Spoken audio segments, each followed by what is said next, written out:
Caste data will help us understand the contours of inequality and craft reasoned and inclusive policies. The debate about whether the decennial census should collect data on caste from individuals who fall into the administrative categories of general and other backward classes, OBCs, has been argued by public intellectuals, politicians, and government administrators for decades. As the census currently only collects data on scheduled castes, SCs, and scheduled tribes, STs, it fails to provide comprehensive data on India's graded caste hierarchy.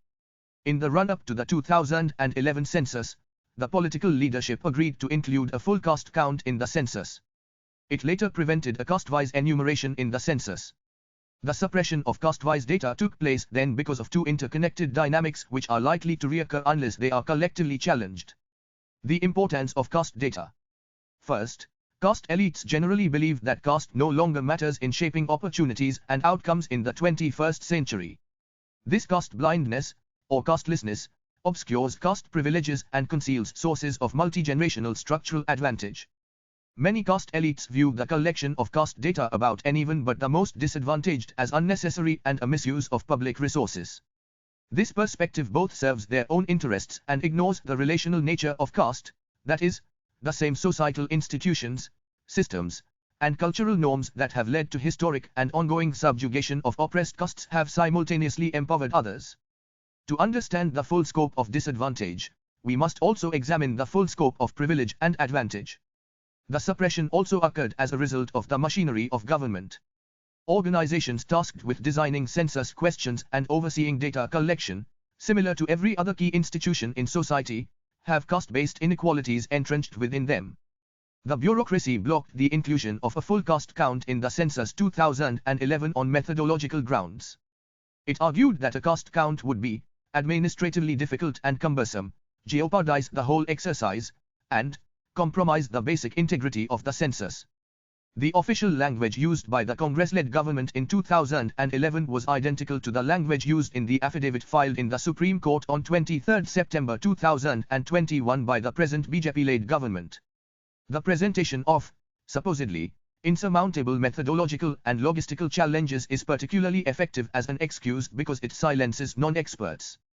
Caste elites have a numerical and cultural stranglehold over the upper bureaucracy, despite more than 70 years of central government reservations.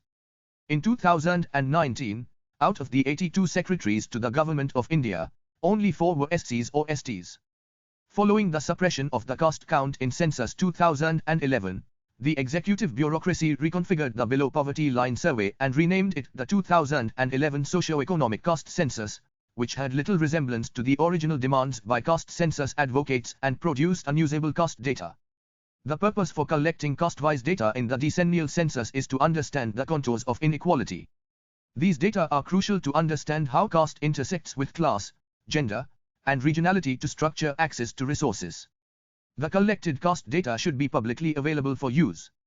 In this regard, the caste data would continue the existing practice of the Office of the Registrar General of India to make census data publicly available. The census has the legal standing, public trust, operational expertise, and resources to collect, analyze, and make public caste data.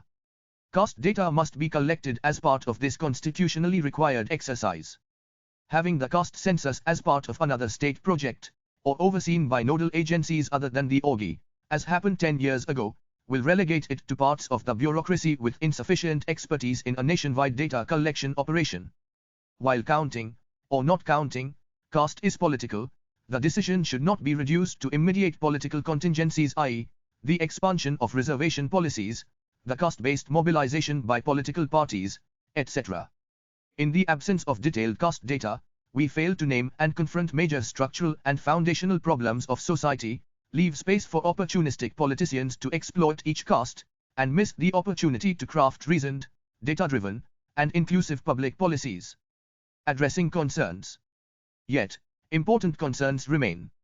Some progressive and anti-caste scholars fear that a full caste count will further entrench caste identities. A caste census will require all households to think about, acknowledge, and speak about caste identities. Yet, historically outcast groups have already had to provide caste data in all post-colonial censuses to implement reservations. A full caste-wise enumeration will help to make visible privileges and resources that have become over time disassociated with caste, despite historical, sociological, and economic evidence to the contrary. Updated data on the entire caste system, including its intersections with other identities, will provide a more complete picture of exclusion and inequality in India. Another concern is that groups will misuse the caste data. But misuse of caste data already takes place. Private groups with access to money and power regularly collect caste data for their needs. Political parties map the caste and religious composition of neighborhoods, cities, and villages to mobilize votes. Collecting caste data in the decennial census removes this private power by making caste data publicly available to all. While methodological and logistical challenges are real, they are surmountable. Demographers in government agencies and universities have extensive experience working through these challenges. Sample surveys such as the India Human Development Survey have collected caste-wise data.